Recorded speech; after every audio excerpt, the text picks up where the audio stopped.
everybody, and welcome back to Nautical Tales episode 8. And I'm kind of recording this episode in like the middle of the night, so I'm gonna try to get it done in one pass, which means I'm not really going to be doing much editing, just talking. So let's start with the very first clip. This is Leisurely Cloud, and Leisurely Cloud, as you can tell by the HP indicator, has 1 HP, which means that pretty much anything blows in Leisurely's direction is gonna kill him, including splash damage. And yet Leisurely has balls of steel, as he's gonna go and try to take down an Aoba. And that Aoba, if you look at the position of the map, the Aoba has guns on Leisurely. So Leisurely is gonna be running in here and is basically going to be able to take fire. So let's take a look at how his timing is, and let's see if he succeeds. Coming around the corner here. Coming around the corner. He's spotted during all this time. There we go. There's a shot out. There's 10 seconds from there for him to get these torpedoes off. Alright. So torpedoes out. Ooh, secondary misses him. 1 HP. This Aoba. And he crashed into the wall. So he's completely still now. This Aoba completely missed. Put the shot straight into the water. So now, not only does Leisurely actually manage to bag himself a kill, he actually survives taking down a ship with 1 HP left. Holy smokes, fantastic, Leisurely. You are legend. Alright, next up, BlackTanto. Black here is in an Omaha. Now, Omahas are great ships at their tier. But when you face multiple ships, that's when Omahas generally struggle a little bit. And in this particular case, if you look on the minimap, there are 3 ships within this vicinity. So BlackTanto, generally speaking, if you're intelligent and you're playing this, you might want to just run away, because this is not really a good fight. But, well, BlackTanto wants to make it onto Nautical Tales, so he is not going to take things in the normal, intelligent playstyle. He's going to do things his way, and he is going to drop these ships like it's nobody's business. Takes a shot. And actually, I think he forgot at this time to switch to AP, because I think had he switched to AP, he would have done a lot more damage. But doesn't matter. He had his torpedoes out, manages to land those torps. Phoenix torpedoes miss. The Wix comes in at point blank range, scores only 1 torpedo hit. BlackTanto gets his torpedoes around, swings his torpedoes launchers out, gets another salvo off on the thing. Acts like a boss, doesn't even turn his guns to shoot, just gets his guns right around, goes to engage the Omaha. And this Omaha, oh, why would you do that? Why would you show such a huge broadside? BlackTanto realizes he's firing HE, switches over to AP, and just watch this HP melt. Oh, watch the 5 citadels. HP completely gone from that Omaha. Now 1 more salvo, finishes it off, and he bags himself kill number 3 in like all of, a minute or so. Nice going, BlackTanto. Fog Cruiser Wichita. You know, they say that cats like to play with their food. Well, Fog Cruiser Wichita is very cat-like in this particular regard. There is a Wyoming, and Wichita here is in a Nicholas. Now, you would think that the destroyer's role right now would just be to try to close this range as quickly as possible, understanding that this Wyoming has pretty bad dispersion, get close, drop torpedoes, and with the amount of torpedoes that you can come out, from a Nicholas, you should be able to get a battleship in 1 pass. So Wichita closes the range, gets the lead indicator, fires his torpedoes, but this battleship, he was ready for the destroyer, alright. Turned into the torpedoes, only took, I think, something like 2 torpedoes, and basically still had a whole ton of HP left. Well, get ready, because Wichita is going to start playing with his food. Yeah, he is going to sit there, spam HE, and circle this battleship to death. And this poor battleship is just so desperately trying to get his guns to traverse faster. But hey, with battleship guns, they just don't go that quickly. And Wichita has free reign to just circle around. And just look at those poor battleship guns, just desperately trying to turn, but failing. And of course, the destroyer at this close range is able to punish you heavily. Finally, he gets into a position where the Wyoming's front guns have finally turned around, but by this time, all Wichita has to do is just turn around, because remember, the Nicholas has torps on the other side, gets off 1 last torpedo salvo, and rip battleship. Wichita, you are a cat, and you're playing with your food. Stop it! It's not nice. Well, from playing with your food to simply obliterating your targets, we move on to Rylee. Now, Rylee is in Iowa.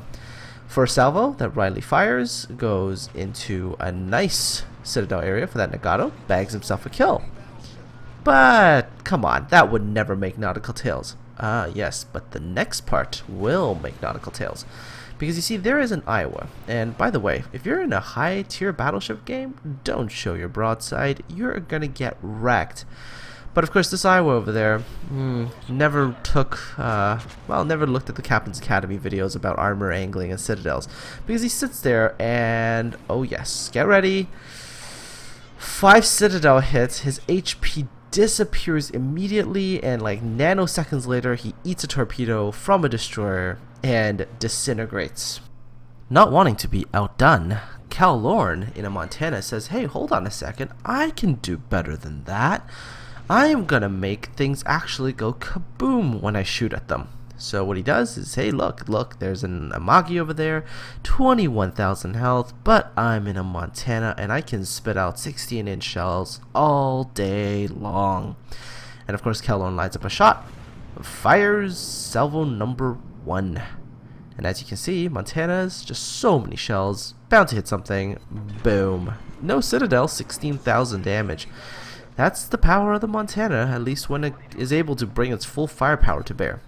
Oh look, remember that rule about showing your broadsides in higher tier battles? There's a New Orleans, guess what it's showing? The broadside. And you know what's gonna happen when you show broadsides. Full salvo into the critical area of the ship, Citadel, multiple hits, kaboom. Devastating strike number 1. And that was kill number 2 on salvo number 2. You would figure that if you were in the Iowa over there and you just saw your cruiser get absolutely demolished by 1 salvo, you might want to do something to protect yourself, right? Yeah, not this Iowa. Just continues to sail straight, exposing the Citadel areas of his ship. Kelorn says thank you very much, puts 1 salvo in there. 4 Citadel hits, 1 more devastating strike, kill number 3 on salvo number 3. Good job, Kelorn, but oh boy, guys, take a lesson from that Iowa. If you're in a high tier battle, don't expose your broadside like that. You are going to die a very fast death. Next up is a replay from Merrill 2000. And Merrill 2000 is in a Baltimore. Now, this was actually a really good replay, but Merrill, one thing I've got to point out to you, which is at this particular point right there, you needed to be shooting AP, not HE. Had you been shooting AP, that Otago would have died right then and there, and that would have been 1 less ship you had to worry about. Anyways, the Otago is really not the main thing in the channel. There is something else, a much bigger prize lying in the channel. Can you guess what it is? Take a look at the map right now. Hey, actually, let's call this an exercise in predicting where stuff is on the map. Take a look at their team list. Take a look at stuff that are visible on the map right now. What do you see? If you said there might be a carrier sitting in the middle, judging by the trajectory of the torpedo plane, you would actually be correct. There is indeed an Essex sitting in the channel on this particular map. Well, not a good place to be if you're in a carrier, especially with a cruiser closing you down. In this particular instance, the carrier really only has 1 course of action left, and of course, he does do exactly that. Now imagine you're in Merrill's position and you're in a Baltimore and there is an enemy Essex that is trying his damnedest to come and ram you to death. Look at how close this actually comes to be. Oh my goodness, that was ridiculously close. But now, having just dodged a ramming attempt by the Essex, Merrill is going to struggle to get his guns onto target.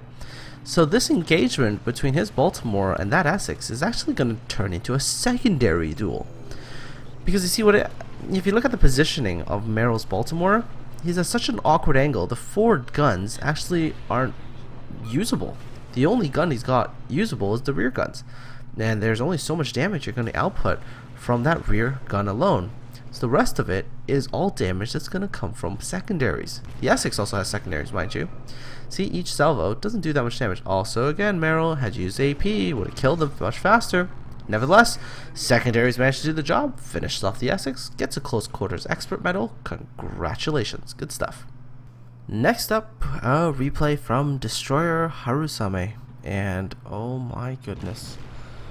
I watched this replay, and I had no words to describe what I saw. This is the pinnacle definition of what a YOLO team looks like. Take a look at the map.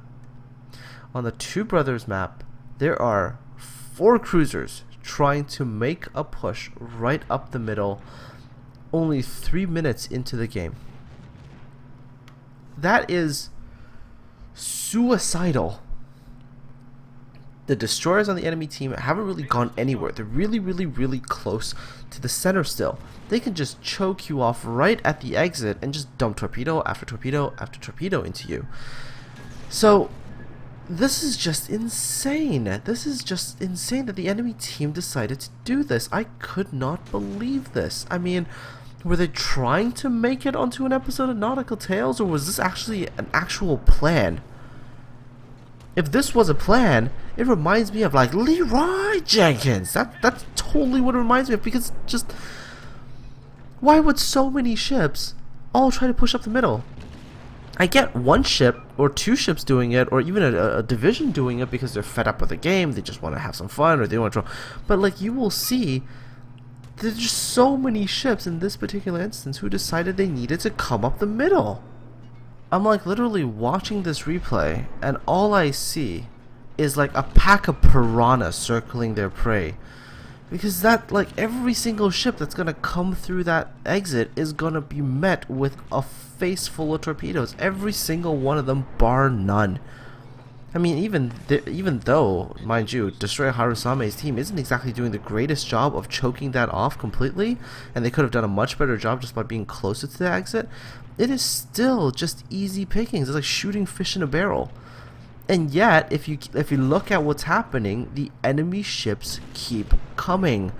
If I was that battleship right now, I'd be like, nope, all my cruisers are dying, let's fall back. Let me just at least just stop and hit the return, the backup button or whatever, and just go back. Yeah, even if I'm going out at only like 8 knots or whatever, at least I'm getting out of here.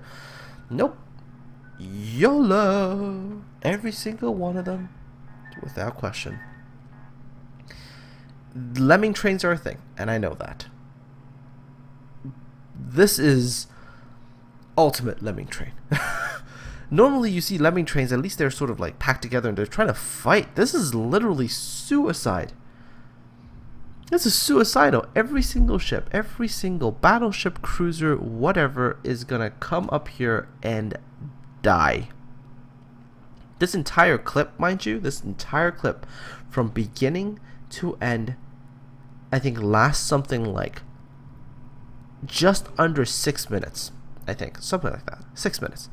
In 6 minutes, count the number of enemy ships that are going to die. They've lost all 4 cruisers already. They've lost all 4 cruisers already. The battleship is coming. Oh yeah, you know this is definitely not ending well, right? First of all, the New Mexico comes out, and look at that. Like, you're in a big tough battleship. How many torpedoes do you think you can eat before your HP disappears? 2? 3? Oh, look, you didn't take much. You died. And then there's another New Mexico, and he's also gonna die. Oh. I watched this replay, and I was borderline in tears. Not for Destroyer Harusame. I mean, this is just a free damage and like just the easiest battle he's probably ever had. But oh dear. I mean, I almost started asking the big important question: why can't I run into enemy teams like this? It just happy times, you know. There'll be so many happy times there.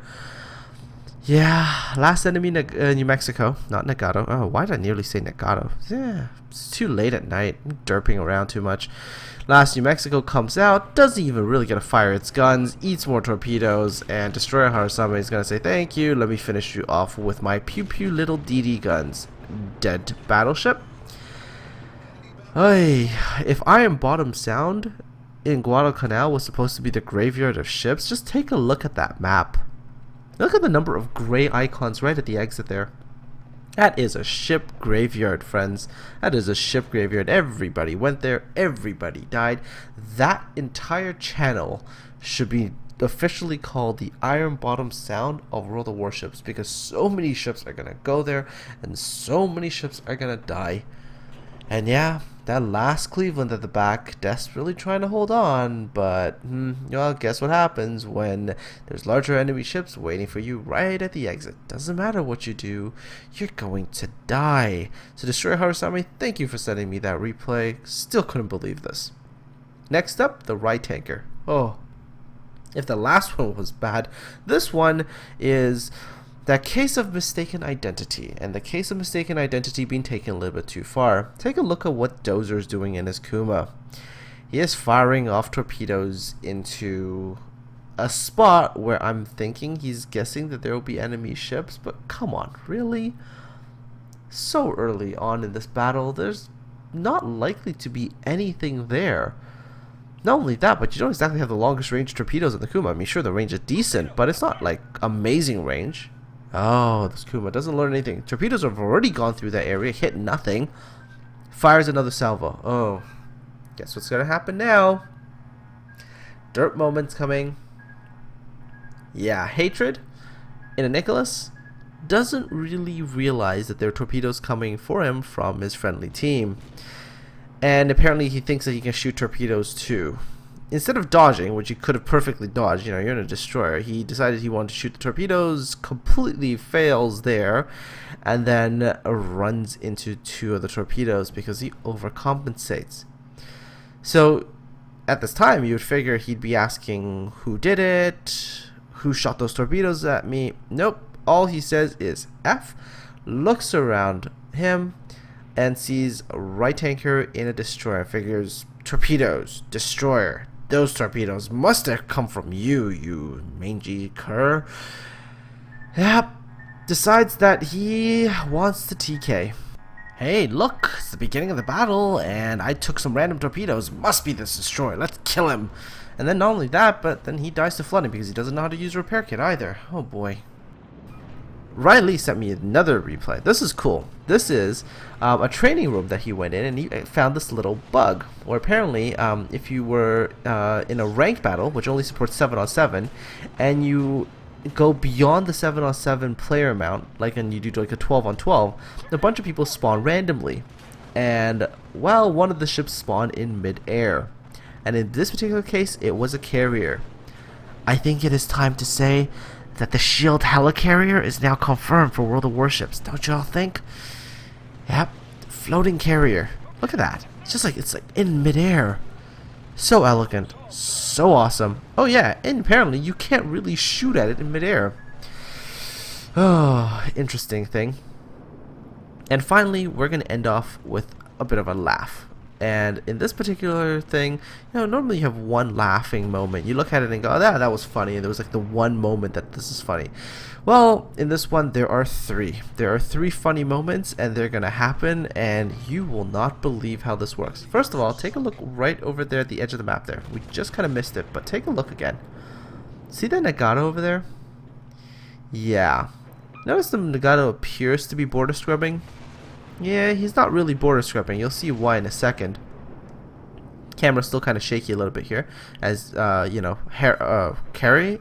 Oh god, I'm gonna mess this name up all day. Harriaow is in a Mogami, engaging stuff, and all of a sudden, take a look over there and tell me what you see. Yep, Nagato and Atago. They're getting together, folks. They've made a very cute couple, and they're trying to create some new ship. And so while his entire team is super focused on trying to sink stuff, well, you know, tunnel vision's real, folks. The tunnel vision happens, and in this particular case, you'll see just how real it gets. Harriaow is, and I hope I'm getting that name right still, is still pumping shells into those two ships, and those poor ships, they just can't get off of each other, right? And Carrie doesn't have a lot of health, so does a little bit of border scrubbing. Just a little bit. Gets on the border, slides up a little bit, then decides that he still wants to shoot at those two ships that are sort of all humped together. Decides that he's going to turn his guns and maybe go south a little bit and maybe get some shots in. Finally, the Otago dies. The Nagato is, well, still stuck on the Otago's hull. Oh, look. Oh, some real humping action going on now, huh? No? No? Too much of a not PG-13 joke? I apologize, everybody. It's getting late. I'm losing my mind at this hour. Anyhow, so Nagato is taking shots, and then... oh, the tunnel vision. I tell you, the tunnel vision is so real. 3 cruisers, all 3 Japanese cruisers, decided that they also needed to get together, presenting the Japanese cruiser sisters in docking formation. No? No? Too bad of a joke here? Okay. Alright. I'll stop trying. So, one of the cruisers, the Otago, he decides to back out first, which is the smart thing to do. You can extricate yourself, you know, get one cruiser out, get the second cruiser out. Everybody extricates himself. Things are going to be fine. Right? Well, so far, there's been 2 funny moments. I know, it would actually be funny if this Otago here had actually fired and one of his shells actually hit Harriaow in the Mogami, and then his Mogami blew up. That would have been pretty amusing too. But that's actually not where the humor is. The humor comes, well, in a few seconds. See, they finally started to extricate themselves. This Otago is still reversing, and he's far away from everything. There's nothing on the map close to him, right? Nothing. No enemy ships whatsoever. Otago backs out, goes, you know what? Here's some torpedoes, and I'm going to go team kill another cruiser on my team. Oh my god, Harriaow. Amazing replay. Thanks for setting that one in. And that's all, folks, for this episode of Nautical Tales. Now, I did get a lot of very good replays for this particular episode, but I think I picked what I thought were probably the 10 most entertaining ones. There were a lot of other good replays nonetheless. Those might actually make it into other videos, so do keep your eyes open for that as well. Aside from that, if you have your own replays of awesome moments that happened to you in World of Warships, please make sure you check the video description for instructions on how to send me those replays. Aside from all that, I wish you all a very, very good weekend, and I will see you all on the high seas.